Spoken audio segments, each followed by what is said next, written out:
পানিতে তলিয়ে গিয়েছে এবং বন্যা এবং জলাবদ্ধতার সৃষ্টি হয়েছে।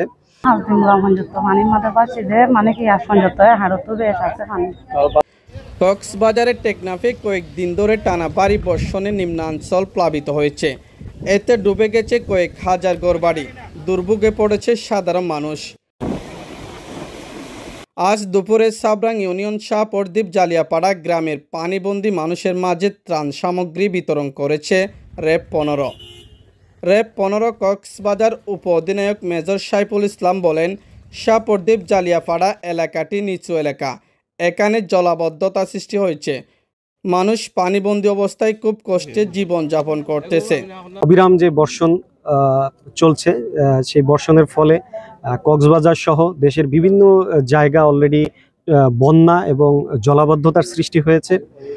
একইভাবে কক্সবাজার শহরটি সাগরের নিকটবর্তী হওয়ার কারণে এখানেও প্রচণ্ড অবিরাম বর্ষণ হয়েছে অলমোস্ট 10 দিনের উপরে। এবং কক্সবাজারের বিভিন্ন যে নিম্ন যে এলাকাগুলা কিছুটা পানিতে তলিয়ে গিয়েছে এবং বন্যা এবং জলাবদ্ধতার সৃষ্টি হয়েছে। তো র্যাব 15 আমাদের যে আওতাধীন বান্দরবন এবং কক্সবাজার এই যে প্রাকৃতিক দুর্যোগ এটা আমরা অত্যন্ত গুরুত্বের সহিত আমরা এটাকে তদারকির মধ্যে রেখেছি। এবং আপনারা জানেন যে এই যে শাহপরীর দ্বীপ, এই জালিয়াপালং এলাকাটা এটা কিছুটা নিচু এলাকা। জালিয়াপাড়া যে এলাকাটা এটা কিছুটা নিচু এবং এখানে জলাবদ্ধতার সৃষ্টি হয়েছে।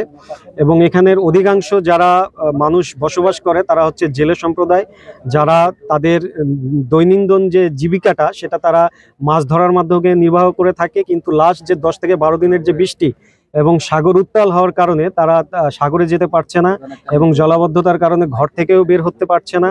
তাদের যে এই কষ্ট দুর্ভোগের কথা চিন্তা করে আমরা আমাদের র্যাব 15 কক্সবাজারের পক্ষ থেকে আমাদের যতটুকু সামর্থ্য রয়েছে সেটা দিয়ে আমরা যে স্থানীয় যারা প্রতিনিধি রয়েছে তাদেরকে ডেকেছি। তাদের মাধ্যমে যারা এখানে সবচেয়ে ক্ষতিগ্রস্ত পরিবার যেগুলো রয়েছে তাদেরকে আমরা নামীয় তালিকা তৈরি করেছি। সেই নামীয় তালিকা অনুযায়ী আমরা আজকে এখানে তাদেরকে কিছু ত্রাণ সহায়তা প্রদান করছি আমাদের পক্ষ থেকে, যাতে করে তাদের কিছুটা হলেও কষ্ট আমরা লাঘব করতে পারি আর কি। শাহপরদ্বীপ জালিয়াপাড়ার স্থানীয় বাসিন্দারা বলেন, আমরা 4 থেকে 5 দিন ধরে পানিবন্দী অবস্থায় ছিলাম। আমরা চুলায় আগুন জ্বালাতে পারি নাই, খুব কষ্টে জীবন যাপন করতেছি।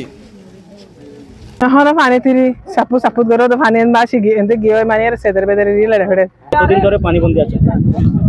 2-4-5 দিন হয়েছে। হেডে গিয়ে আসছিল, ডুব আসছিল, আর টেবিল দিয়ে ওদের ওজনে হেডে আর গিয়ে দিলাম খাইলাম। পানি কত হচ্ছে? এক কি আইলো ওইলে হেডে পানি আর তুমি ভালো দিলাম হঞ্জত পানির মধ্যে পাচ্ছি যে মানে কি আসঞ্জত হাড়ত তো বেশ আছে পানি। খানা পিনা বেশি কষ্ট, নাস্তা পানি খাই মনোরকম থাকি মদরসত বেড়াইনো পারি। তারপরে আসঞ্জত পানি করতে নহল আমি এখন বেশি কষ্ট তাহলে লেগে দিয়ে খাদ্য আর পানি মুড়াচ্ছেন 1 সপ্তাহ হয়ে থাকিলাম। তো 1 সপ্তাহ থাকি বাদে ইয়ান তো আবার যত তো বেশি হয়ে আর তুমি আরো और मुझे अरे 500 दिन हाथ दिन बाद दिया गरम माछ दी আর 500 দিন পানিবন্দী ছিলাম।